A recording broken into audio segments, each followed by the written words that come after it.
오늘 말씀의 제목은 도피 생활을 시작한 다윗입니다.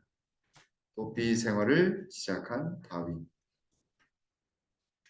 먼저 하나님의 말씀 사무엘상 21장 1절로 2절에 있는 말씀 제가 읽도록 하겠습니다. 다윗이 노베 가서 제사장 아히멜렉에게 이르니 아히멜렉이 떨며 다윗을 영접하여 그에게 이르되 어찌하여 내가 홀로 있고 함께 하는 자가 아무도 없느냐 하니 다윗이 제사장 아히멜렉에게 이르되 왕이 내게 이 일을 명령하고 이르시기를 내가 너를 보내는 것과 내게 명령한 것은 아무것도 사람에게 알리지 말라 하시기로 내가 나의 소년들을 이러이러한 곳으로 오라고 말하였나이다. 사람이 위기에 빠지면 없던 말도 생기게 되고 계속해서 어떤 큰 압력에 의해서 없는 것을 부르라고 이야기하면 조선 시대에 그런 일이 많았잖아요. 이게 왕궁에서 하지도 않았다고 이야기했는데 딱 잡혀가서 고문을 당하고 같이 고문을 당하면 어떻게 돼요? 없던 것도 생기기도 하고 끝끝내 아주 용기 있는 사람은 모든 고통을 참고 자백을 하지 않습니다. 어찌되었든 위기에 빠지는 순간에 아마 이 21장에서 다윗이 정말 진실되이 거짓없이 자기의 이 궁핍함과 고난과 역경과 죽음이 임박하는 이 쫓기는 몸에서 진실되었다고 한다면 여러 명을 살릴 수 있었던 그 상황이었는데 거짓말로 인해서 제사장의 몇 수십 명이 나중에 도륙을 당하는 일이 생기게 됩니다. 드디어 이제 다윗이 어디를 지났냐면 이 기브아에서 라마를 지나서 어디로 향했냐면 라마까지 갔는데 거기까지 이렇게 쳐들어와서 노브로 도망합니다. 노브는 어느 곳인가? 노브는 대제사장이 있는 곳, 다시 말하면 성막 성수가 있는 곳이었습니다. 당시대에 이 실로에서 성막이 노브로 와 있었습니다. 아마도 다윗은 요나단과 슬픔의 이별을 한 뒤 자신의 아버지가 요나단이 자신의 아버지가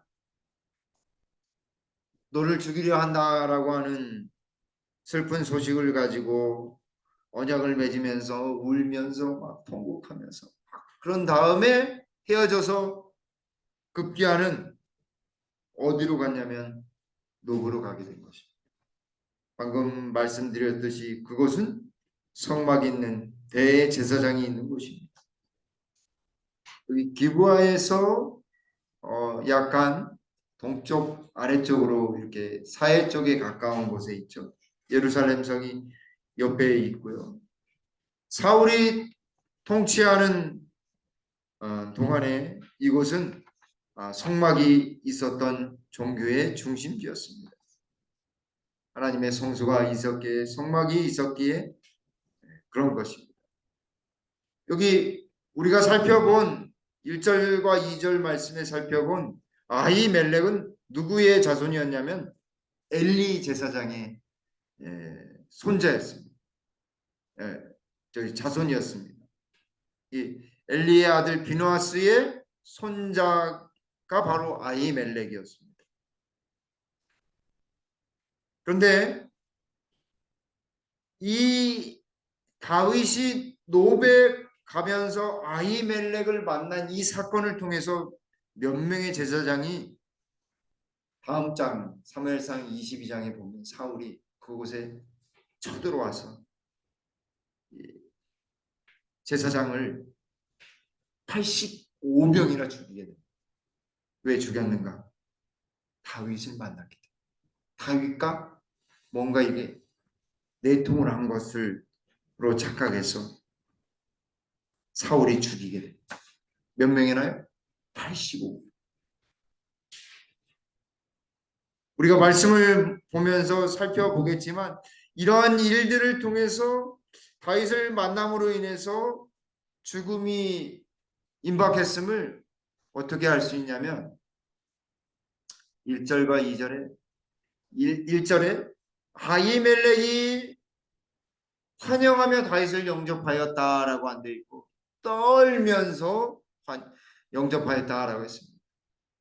아, 다윗이 사울 왕의 쫓김을 받고 있음을 아히멜렉도 알았을까요? 몰랐을까요? 알았을 것입니다. 그런 떨리지만 하나님의 기름을 부음을 받은 다윗이었기에 함부로 제사장이 또 살생을 할 수 없는 상황에서 묻는 것입니다. 왜 홀로 왔느냐? 야, 함께하는 자가 없이 왜 홀로 왔느냐?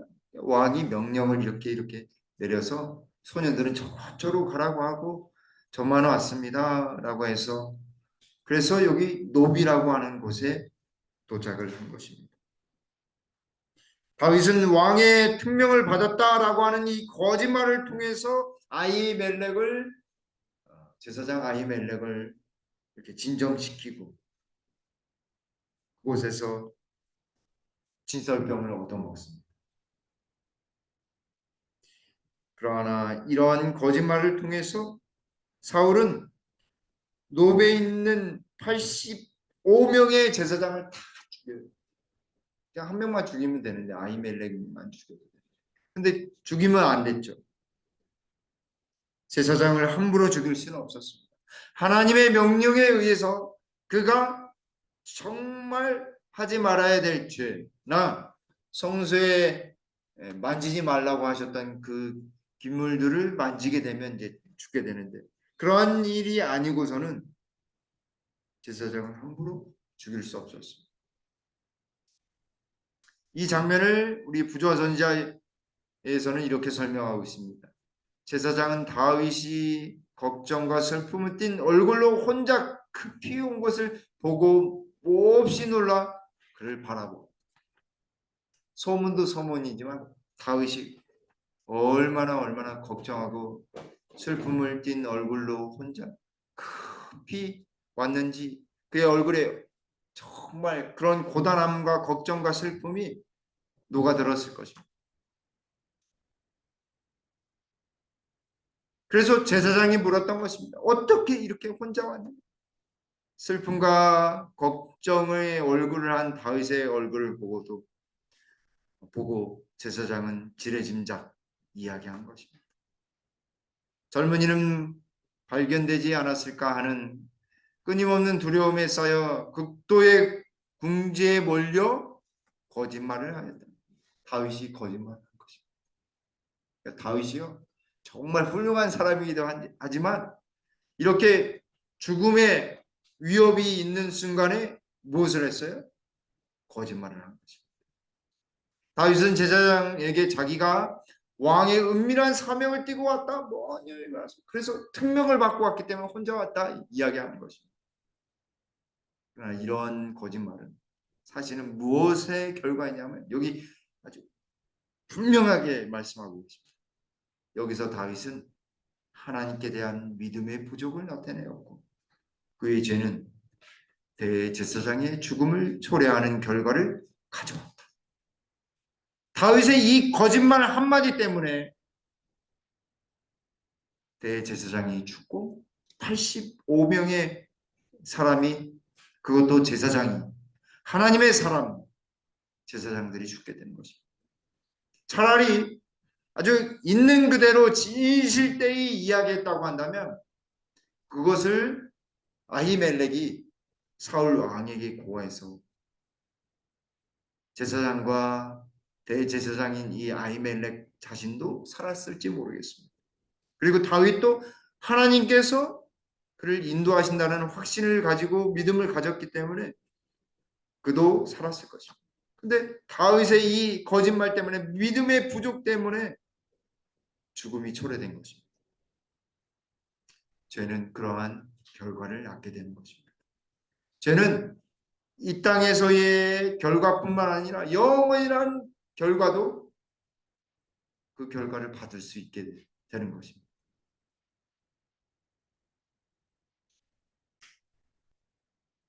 그래서 여기 계속해서 설명하시기를 뭐라고 하냐면, 만일 사실로 분명하게 진술했더라면, 있는 그대로 진실되이 이야기했다면, 아히멜렉은, 대제사장인 아히멜렉은 그의 생명을 보존하기 위하여 처신할 방법을 알았을 것이다.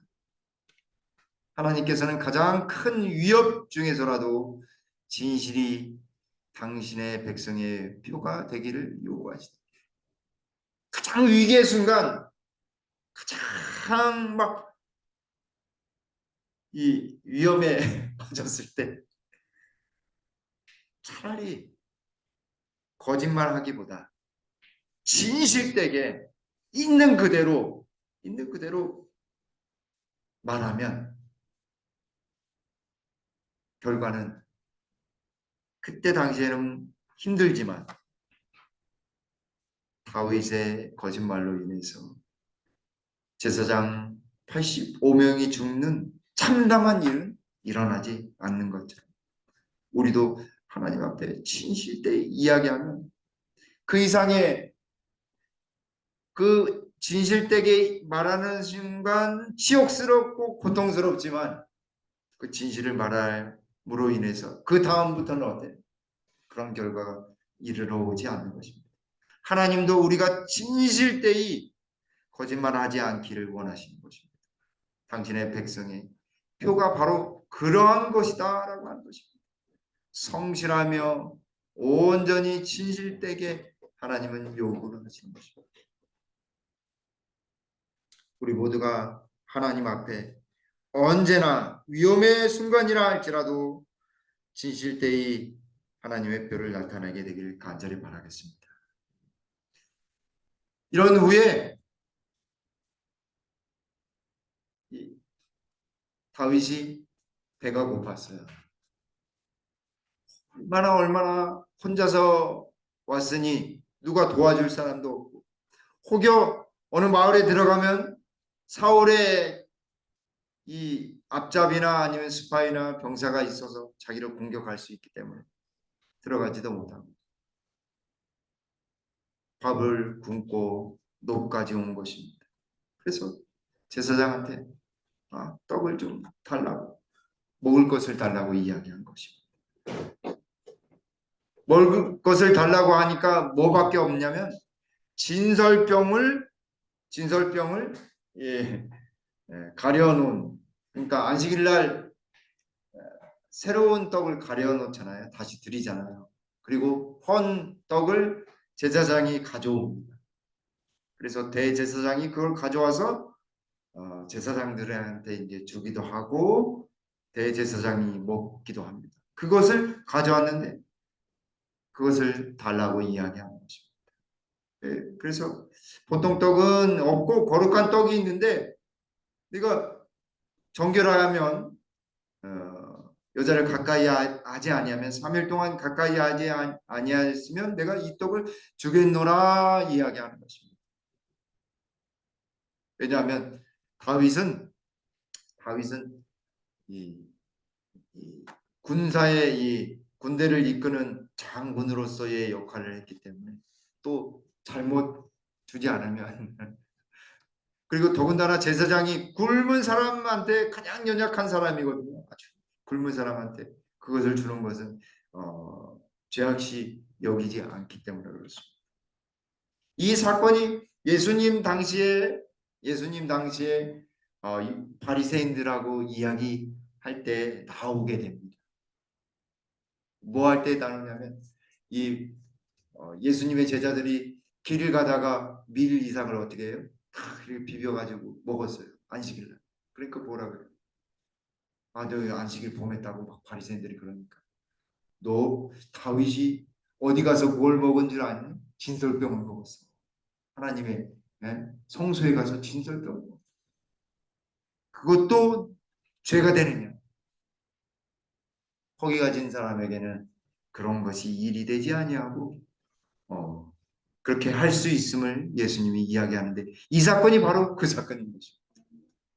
그래서 제사장이 거룩한 떡, 진설병을 하나님 앞에 드렸던 떡을 물려낸 것을 아마 2, 3일 안에 줘야지만 먹어야지만 상하지 않았을 것이란 말이죠.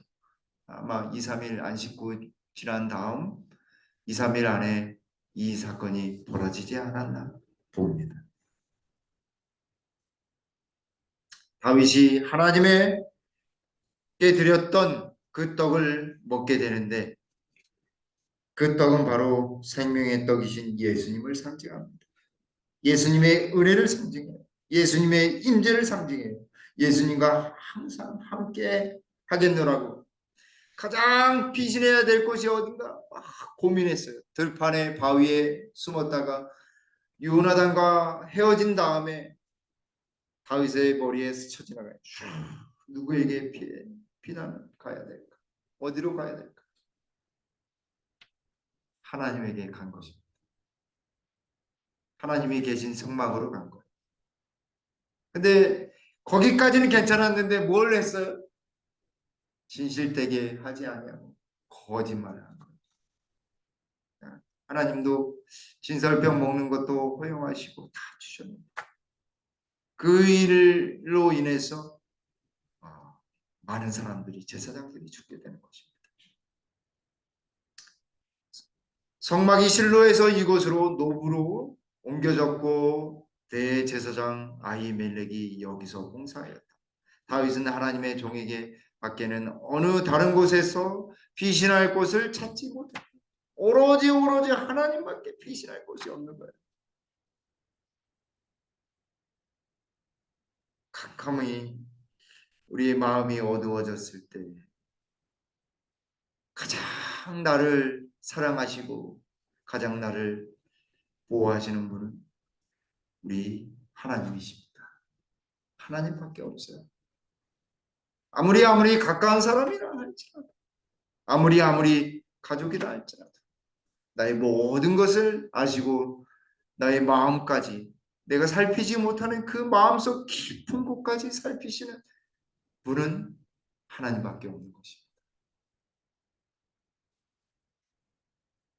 시편 73편에 있는 말씀이에요. 하나님께 가까이 함이 내게 복이라. 내가 주 여호와를 나의 피난처로 삼아 주의 모든 행적을 전파하리이다. 하나님께 가까이 함이 복.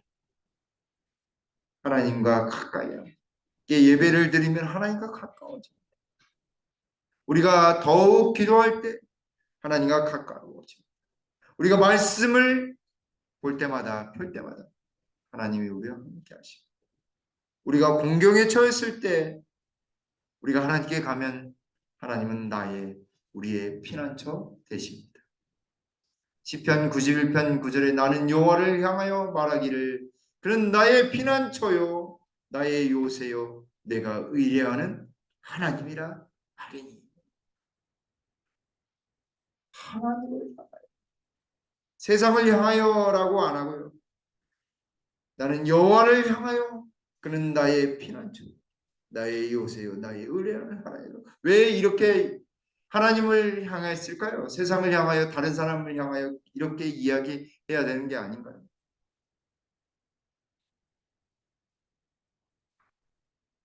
왜냐하면 하나님을 그렇게 믿는다라고 하는 것입니다. 하나님을 향한다라고 하는 말은 바로 하나님을 전적으로 신뢰한다라고 하는 것입니다. 그러니 하나님은 진짜 우리의 피난처가 되십니다. 우리의 요새가 됩니다. 우리의 신뢰할 만한 흔들리지 않는 반석 같은 그런 하나님이 바로 우리 하나님이십니다. 다윗이 노비라는 곳에 가서 대제사장을 만난 것은 바로 피난처 대신 그 여호와 하나님을 향했다라고 하는 것입니다. 오로지 그를 인도하신 분은 하나님이심을 그는 알고 있었습니다. 자, 그리고 난 다음에 다윗은 아무것도 없었기에 무기조차 없었습니다. 그래서 무기를 구하기 위해 그곳에 갔는데 그날에 사울의 신하 한 사람이 여호와 앞에 이 성막 앞에 머물러 있었던 것입니다. 그는 도액이라고 하는 에돔 사람이었습니다. 사울의 목자장이었습니다. 아마도 이 일이 이 도액에 의해서 사울에게 전해졌을 것입니다. 그리고 다윗이 이 아히멜렉에게 창이나 칼이 없느냐고 이야기합니다. 급히 와가지고 왕의 일로 말미암아서 급히 와서 없느냐고. 그러니까 구절에 보시면 제사장이 내가 엘라 골짜기에서 죽인 블레셋 사람 골리앗의 칼이 여기 에봇에 쌓여 있다. 그것밖에 없다. 다윗이 어떤 마음이 들었을까요? 아마 하나님이 나를 이곳에 보내주셔서 골리앗의 칼을 주시는구나. 그런 마음이 들었을 것입니다. 다윗은 이렇게 이야기합니다. 그 같은 것이 또 없나니 내게 주소서. 어떤 마음이 들었을까요? 칼을 받으면서 오른쪽은 이제 렘브란트가 그린 것입니다. 아마 이렇게 받아야지만 이렇게 무게를 견딜 수 있지 않았을까. 아마 이 칼의 길이가 한 160에서 180 정도가 될 만한 신학자들이 생각하기에 그런 길이라고 합니다. 그 칼을 받았을 때 다윗의 마음속에는 어떤 마음이 들었을까요? 생사의 갈림길에서 다윗의 유일한 목적은 살아남는 것이었습니다. 인간의 지혜나 임기응변이 아닌 하나님의 지혜와 뜻을 구하며 믿음으로 행했어야 했습니다. 근데 위기의 순간 우리가 잘하는 행동이 있잖아요. 두려워하는 거죠. 하나님이 보이지 않아요. 기도가 나오지 않습니다.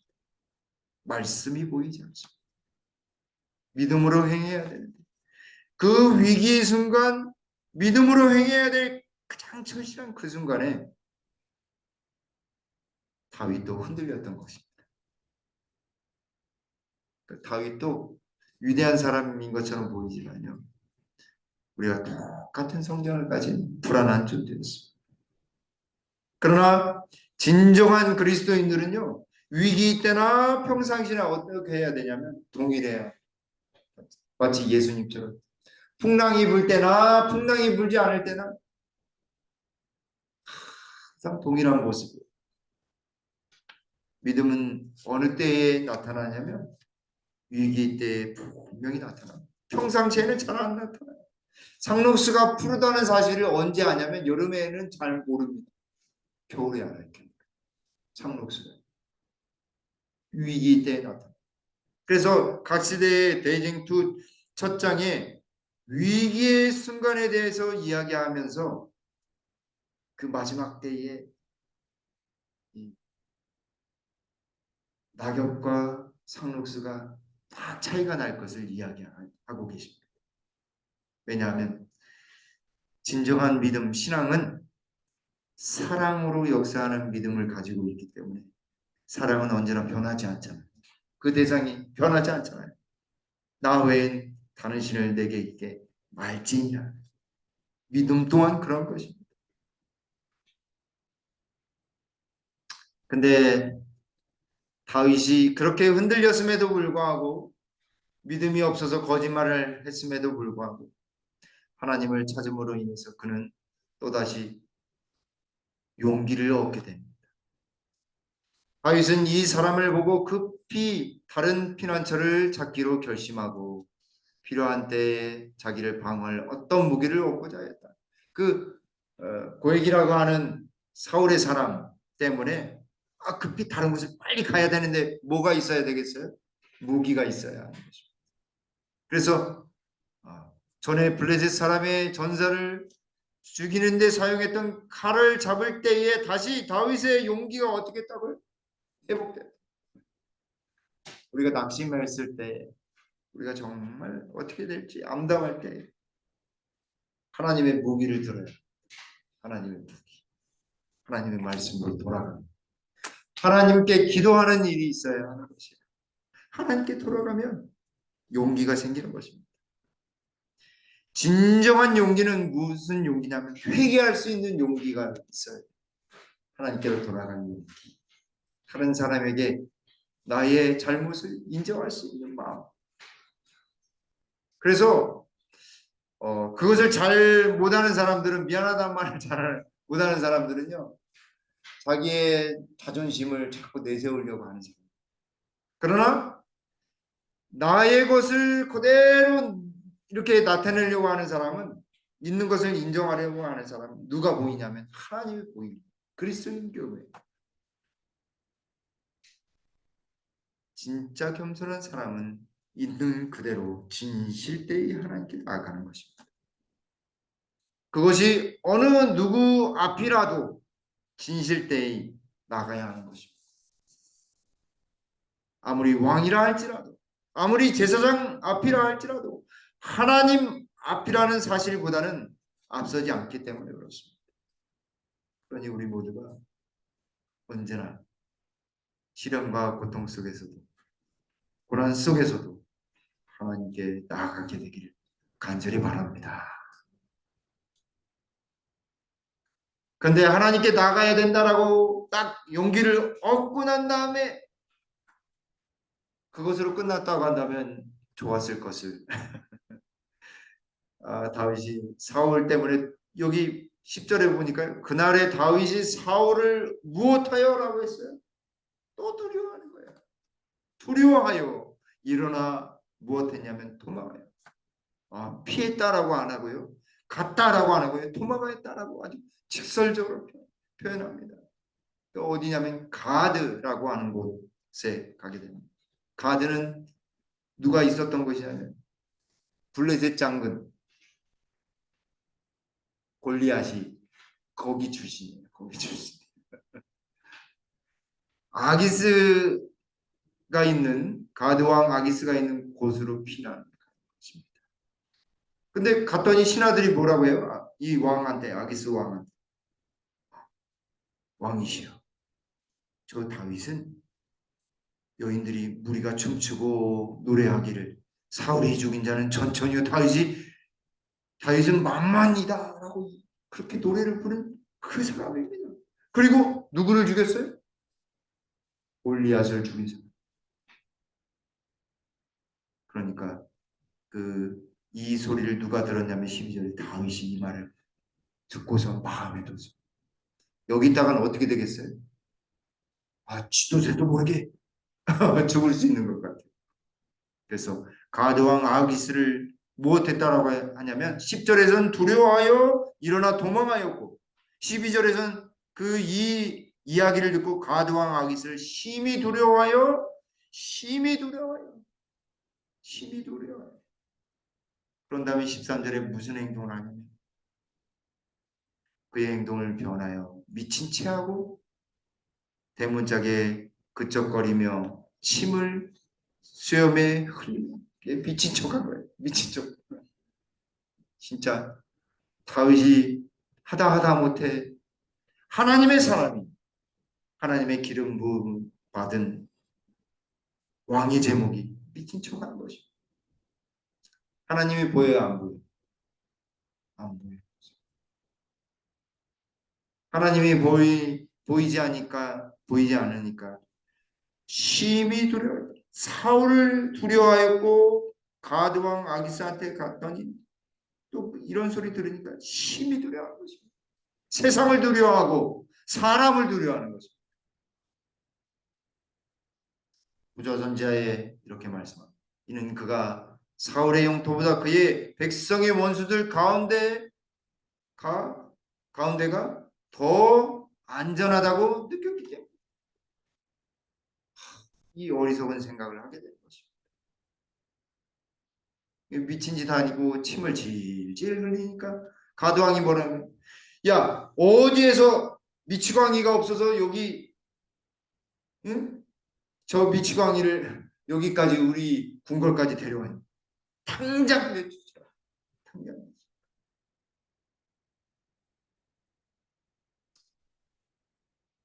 그러나 다윗이 여러 해 전에 블레셋 전사를 죽인 사람이란 말이 아기스에게 보고되고 이스라엘의 원수에게 음, 피신처를 구하던 다윗은 자신이 큰 위험 가운데 있음을 알았다.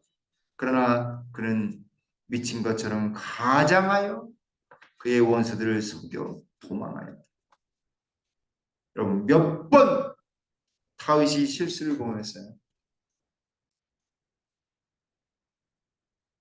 행동으로는 2번, 마음으로도 2번 사울을 두려워하고 가드왕 아기스를 심히 두려워한 것입니다. 그리고 거짓말을 했고 아히멜렉에게 거짓말을 했고 또 이 아기스에게 미친 척한 것입니다. 사랑하는 성도 여러분, 다윗이 진정으로 하나님께 나아갔다고 한다. 거짓말을 안 해도 됐을 것입니다. 미친 척 하지 않아도 됐을 것입니다. 가드왕 아기스에게 가지도 않았을 것입니다. 이런 이 어리석은 일이 우리 성경을 통해 기록된 것은 우리에게 반면교사를 하라고, 이러한 일을 하지 말라 교훈한 것이라 저는 확신합니다. 다윗이 진실했다고 한다면 제사장도 죽지 않았을 것이고 다윗도 가드 왕에게 가지 않고 미친 짓도 안 했을 것입니다. 그가 이러한 일을 하고 난 다음에 얼마나 후회했을까요? 그래서 시편에 이 사무엘상 21장의 내용 때문에 시편을 지은 시편인데 시편 34편이 이 내용입니다. 그 일을 잊고 난 다음에 하나님께 정말 회개했습니다. 하나님 죄송합니다. 하나님을 욕되게 했습니다. 제사장이 이렇게 많이 죽었습니다. 하나님 용서해 주십시오. 시편 34편 1절로 7절에 여기 표제라고 하는 것이 있어요. 거꾸로 표시되어 있죠. 가로가는. 뭐라고 되어 있냐면 다윗이 아히멜렉이라고도 하고 아비멜렉이라고도 하거든요. 그 제사장 앞에서 미친 채 하다가 쫓겨나서 지은 시 이렇게 표제를 달았어요. 내가 여호와를 항상 송축하며 내 입술로 항상 주를 찬양하리이다. 내 영혼이 여호와를 자랑하리니 공고한 자들이 이를 듣고 기뻐하리로다. 근데 자기가 하나님을 자랑했어요? 거짓말했어요? 그러지 않았죠.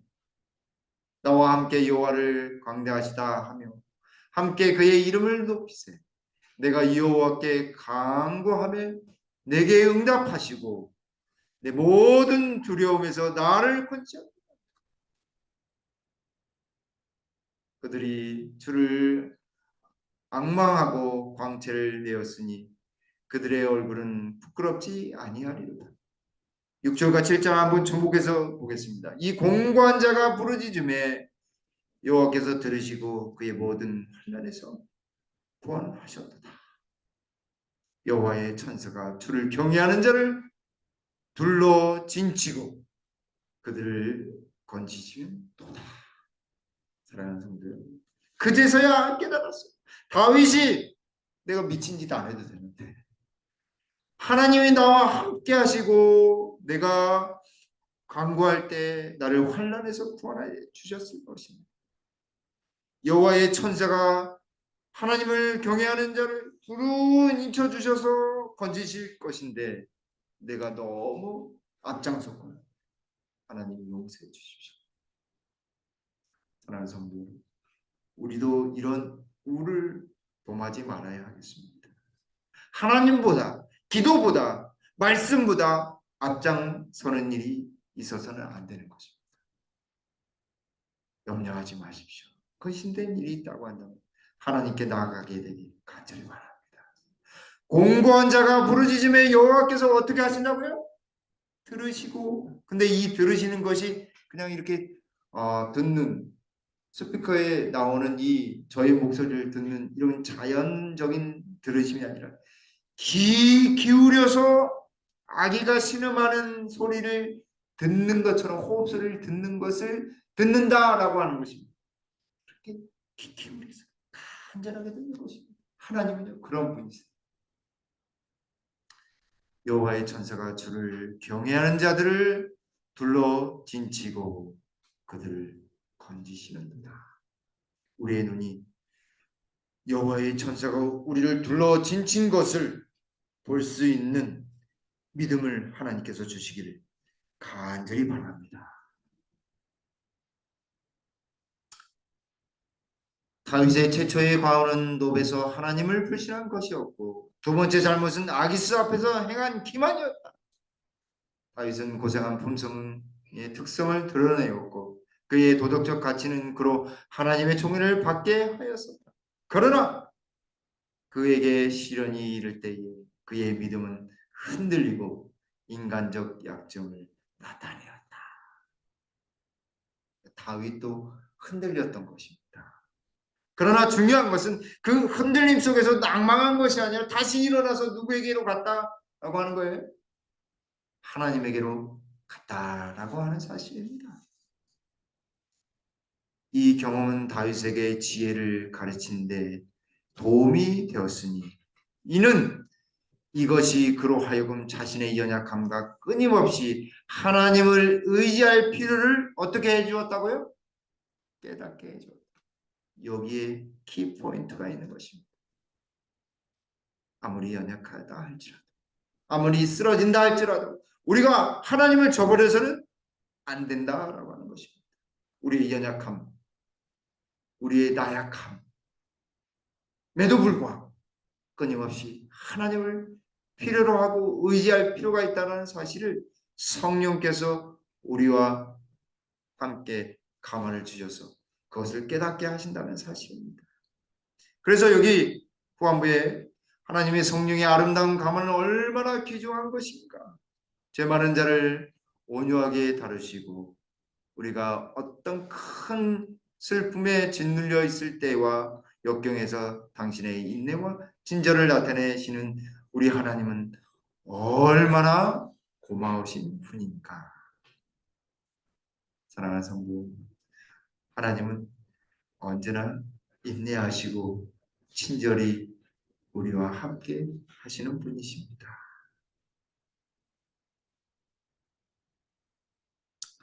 하나님의 자녀들의 편의 모든 실패는 믿음의 부족 때문에 생긴다. 그들이 영혼을 에워쌀 때, 빛과 지도가 필요될 때에 우리는 어디를 쳐다봐야 한다고요? 위를 쳐다봐야 한다. 그곳에 빛이 있습니다. 하나님을 신뢰해야 합니다. 하나님의 천사가 우리를 보호해 주시고 하나님께서 용기로 우리를 무장시켜 주신다라고 하는 약속입니다. 언제든지 어디서든지 어둠 속일지라도 위를 쳐다보며 하나님 편에 속하는 하나님께 나아가는 우리 모두가 되기를 간절히 바라면서 말씀을 드리겠습니다. 아버지 하나님, 다윗이 위기의 순간 하나님을 택하여 하나님께 나아갔듯이 우리도 그렇게 하나님께 나아갈 수 있도록 인도해 주시옵소서. 다윗은 하나님께 나가 진실된 모습으로 행동해야 했지만 거짓말을 통해 제사장 85명이 죽는 결과를 초래했습니다. 그러나 저희들은 우리가 생애할 때 진실된 모습으로 늘 언제나 하나님 앞에 진실된 모습으로 살아가기를 원하오니 성령으로 인도해 주시옵소서. 진실한 백성 되기를 원하오니 하나님의 능력으로 저희와 함께 하셔서 흔들리지 않게 해주시고 하나님 백성의 그 모습을 온전히 나타내는 우리 김복회 모든 성도님들 다들 될 수 있도록 성령 하나님께서 인도해 주시옵소서. 돌아가는 발걸음도 주의 귀한 천사가 저희들과 함께 해 주시옵기를 예수님의 이름으로 간절히 기도 올리옵나이다. 아멘.